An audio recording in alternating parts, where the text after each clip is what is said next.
Welcome back to Trailing TV, everybody. Thanks so much for tuning in. Today, we're going to be doing a gear check, bike check, and essentially every piece of equipment that I'm going to be using to make these videos for 2025, and the equipment I'm going to be using to shred in 2025. So without further ado, let's get right into some of the safety equipment I'm going to be using here in 2025.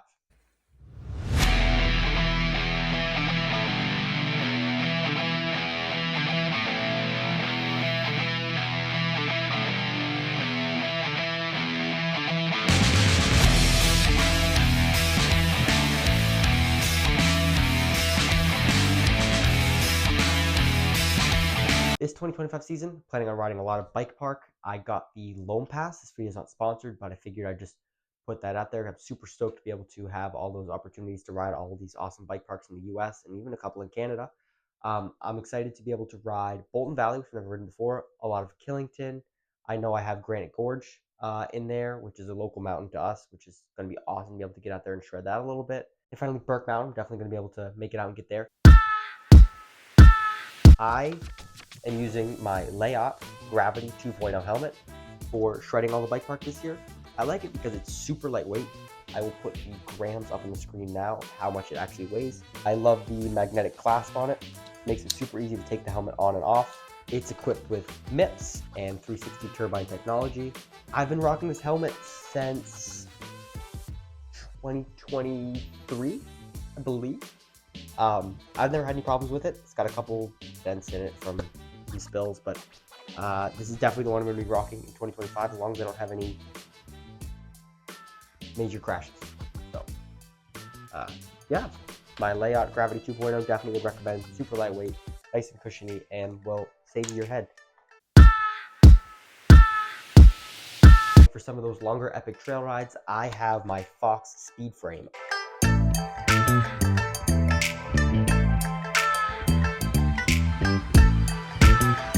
I've also had this helmet for, I think it's going on 2 years. This will be the second season I've been riding it. I love this helmet. Again, magnetic clasp, and I don't think I'll ever go back to buckle. It's just super nice to have. It's fully equipped with MIPS, the Ionic Plus system, keep your lid safe. One reason I particularly like this helmet is because it has a lot of room underneath the visor for a GoPro mount. Using this mount, I filmed the Drummer Hill video. I think it gives an awesome view for you guys to see exactly what trails I'm riding and give a decent perspective on that. I may get a new helmet this upcoming riding season, just in case this one starts to crack or, it's pretty old. So I'll toss the weight up on the screen for you guys right now, as well as the price. Again, going back to some of those awesome bike park laps I'm going to be having the opportunity to shred, I have my O'Neill chassis here.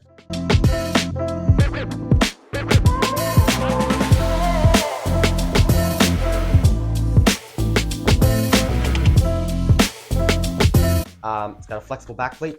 I believe this one is more made for motocross. However, I'm not dropping $180 on a POC chest protector. And this one does just fine. A little bit on the heavier side for sure. So if you're looking to save some of those grams, then maybe you should go with one of those Fox or POC chest protectors. But I only use this for bike park, and I'm not worried about weight when I'm shredding bike park.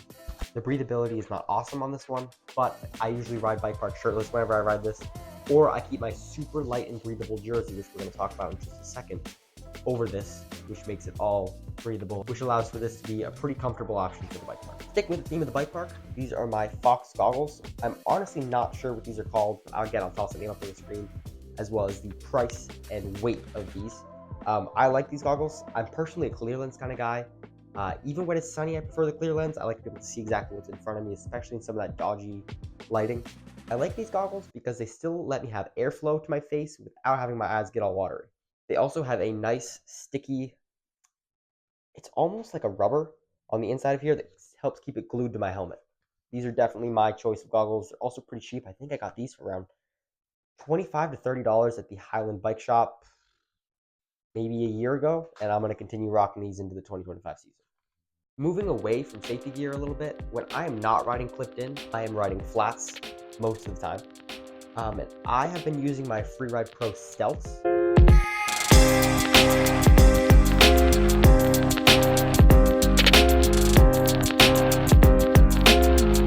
They're 510s. I love these shoes. I have been wearing these for going on 2 years now. They've held up amazing. I got them on flash sale. There might even be a flash sale this spring. On the Adidas website, I got these for like 35 bucks, which is a killer deal. They've held up incredibly, and I would say that a good pair of riding shoes is definitely something that's affordable and easy to up your riding game quite a bit. I'm going to continue to use these into the season as long as they continue to hold up. Definitely would recommend these. I'll toss the price up and the weight of these up on the screen for anybody who's concerned about this. Obviously, when we go biking, one of the big things that we keep in mind is camera quality and getting good shots of everything. So we have quite the list of camera equipment that we bring with us on every ride, so we're going to go over that right now. First off, the main thing that we use to film our rides is our GoPro Hero 10 Black. This is normally the one that mounts onto our GoPro Chesty. Version 2, I believe, just because the version 1 was a mess. The camera has great stabilization, pretty lightweight, and decent battery life. This is what we've been using since the very beginning of our channel. I have no complaints about it, to be honest with you. I would like for the battery life to last a little bit longer, but, you know, it's a GoPro. It's asking to do a lot. I've had some pretty nasty spills with this thing, and it's held in just fine. So I definitely would recommend this. I'll toss the weight and the price again up on the screen of this as well. We also use an older GoPro Hero 7 Gray for helmet POVs, something that's a little bit more shaky. We use it more as B-roll and filler. You guys have definitely seen it in a couple of our videos. The quality on this is not as good. It does not have as good light awareness, and when you're in some dodgy lighting, it can definitely get a little bit rough. But for some secondary shots and some following shots, I would say this is definitely a very solid option. This GoPro tripod is something that we keep with us on every single ride, whether it's bike, park, trail ride, whether I'm riding alone, with Keegan, with Bubbles.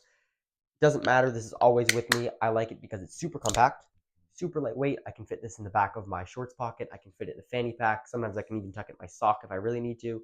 It fits in ride wraps, basically everything. It's GoPro brand, so it's going to be a little bit more expensive. Toss the price of that up on the screen. The only thing I really don't like about this, and my main complaint, is that it's a screw-in just like all other GoPro products, which drives me absolutely nuts when I go to unscrew it from my helmet, re-screw it in here, unscrew it from here, and then re-screw it back in my helmet. It takes forever. But I will not be ditching this because it is definitely one of the main things we use in our camera arsenal. Next up on our list that I never leave without, I'm either wearing this One Life t-shirt for my rides or this One Life Adventure Company jersey.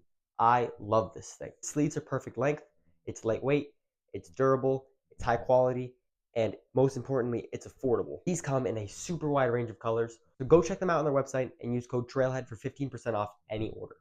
All right, now that we have more of the boring safety and practicality things as well as all of our camera equipment, let's take a little change of scenery to see exactly what I'm going to be riding this 2025 season. All right, here we are outside with my favorite bike at the moment. This is my 2023 Rocky Mountain Altitude C30.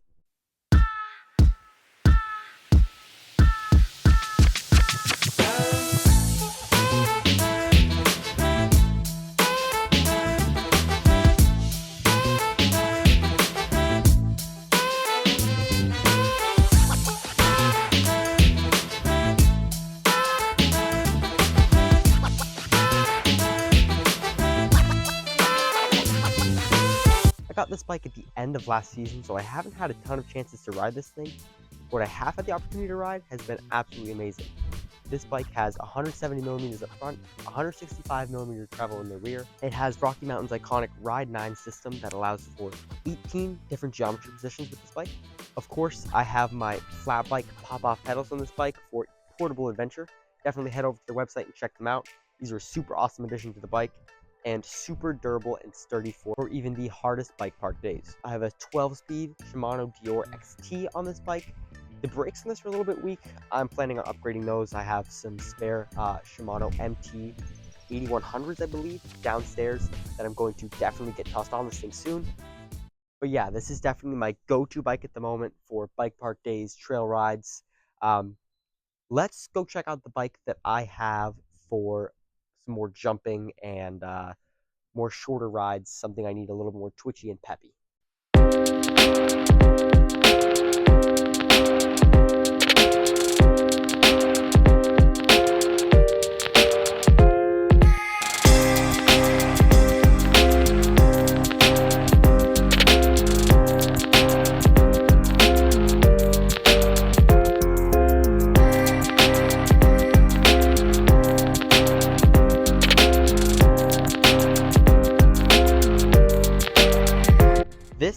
my 2019 Giant Stance.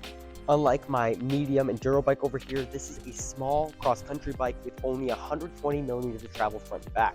I have some shorter bars with a higher sweep in them. I have no dropper post on this bike, and I'm considering changing this bike to a smaller gear ratio, as I primarily use this bike for some more fast rolling and twitchy dirt jumps. Again, the brakes on these are a little bit underpowered and could definitely use a bleed. I'm going to try to get to that before the start of the season, but this is my go-to bike for anything that requires fast, hard-packed rolling and ideal for maneuverability. I was really hoping that we could get a riding video out for you guys, because personally I'm getting a little tired of filming here in the basement. I'd like to get outside and film some more content. Should be happening soon. In 2 weeks, we got Keegan going to North Carolina. He's going to be riding Canoga, Burn Park, and maybe DuPont Forest. We're super excited to get some of those videos out. So you guys are going to have some awesome riding to look forward to, so just hang in there for a little bit longer.